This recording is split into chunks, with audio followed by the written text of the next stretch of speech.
The First to Die at the End is in stores now. We have best-selling author Adam Silvera here to chat all about it. Thank you so much for your time today. Thank you so much for having me. Super excited.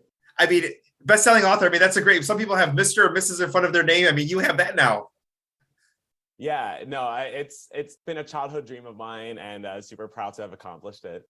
So not only is the book in stores, but you're also going on a book tour. You're coming to Anderson's Bookshop in Naperville this Thursday. Tell us a little bit about the tour and what people can expect during that.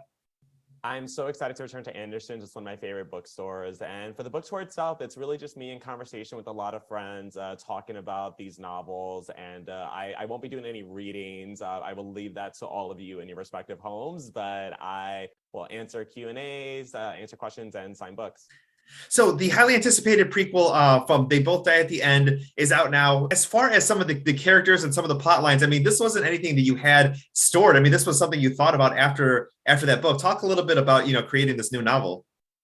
Yeah, I hadn't anticipated on writing a prequel to They Both Die at the End. I always had more ideas set in the Deathcast universe, but I really was more excited about moving forward instead of looking backward. And I'm so thrilled that I got the chance to see what, this organization Deathcast that can predict when people are about to die, what that first day looked like, the hysteria, the doubts, the enthusiasm from people who could really benefit from a service like this. And then, just having this book starring new star-crossed lovers. We get to meet Joaquin Rosa, the creator of Deathcast. Talk a little bit about creating that character and kind of putting, a name and a face to, to this concept. Yeah, it's because Joaquin Rosa is absolutely not mentioned and They Both Die at the End at all. I hadn't even known who he was until it was time for me to write this novel. So I consider him the third narrator of this new book. And I wanted someone who wants to put out good in the world, but has a bit of an ego to himself as well, and definitely wants a lot of recognition. So it was a really fun dynamic to play with. Orion and Valentino are the two new characters that we see in this book. And talk a little bit where we see them at the beginning of this journey. Yeah, so we actually see them on Deathcast Eve, as we call it in the book. So it's the hours leading up to the midnight launch of Deathcast. And Orion and Valentino meet in New York City in Times Square at one of the premiere parties for Deathcast. And they cross paths and they instantly hit it off. But then midnight hits and one of the boys receives the very first Deathcast call from the creator himself. As far as the lasting impact of friendship, obviously friendship is the thing that we've talked a lot about in the past 2 years with people either reevaluating or having a new appreciation, for their friends. But how do you think that concept plays into this book, and especially, maybe resonating with people more than ever? Yeah, I think the pandemic really, opened up those doors for who we want to be, the need to be kinder to one another, to be there for people, and just to be more empathetic in general. And I think in the situation of The First to Die at the End, you have these two boys who are absolute strangers, but when one boy receives the call and needs some company, the other agrees to go along the journey for him, and it turns into this really beautiful love story. And I'm just very proud of it. A new character we get to meet, Dalma Young. Tell us a little bit about Dalma.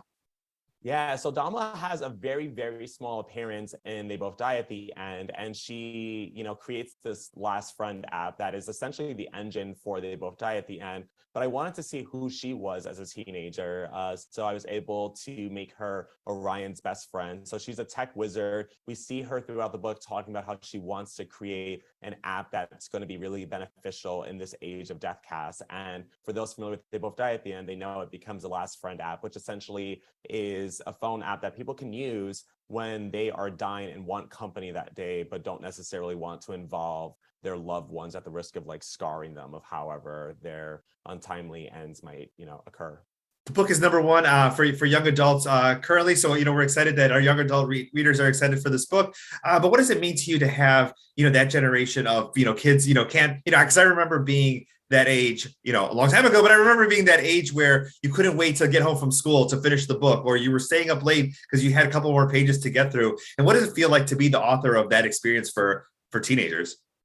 It's absolutely wild because I know that exact feeling that you're talking about. I was 100% that kid. My academics always suffered because I was more trying to finish a book that I was obsessed with, or even write fan fiction based on some of my favorite stories. And to know that the stories are resonating, especially stories about queer Latinos, like it means so much to me, especially at a time where it feels really difficult to get our stories to be as mainstream as other stories. So I'm really, really proud of what these books have done for the communities.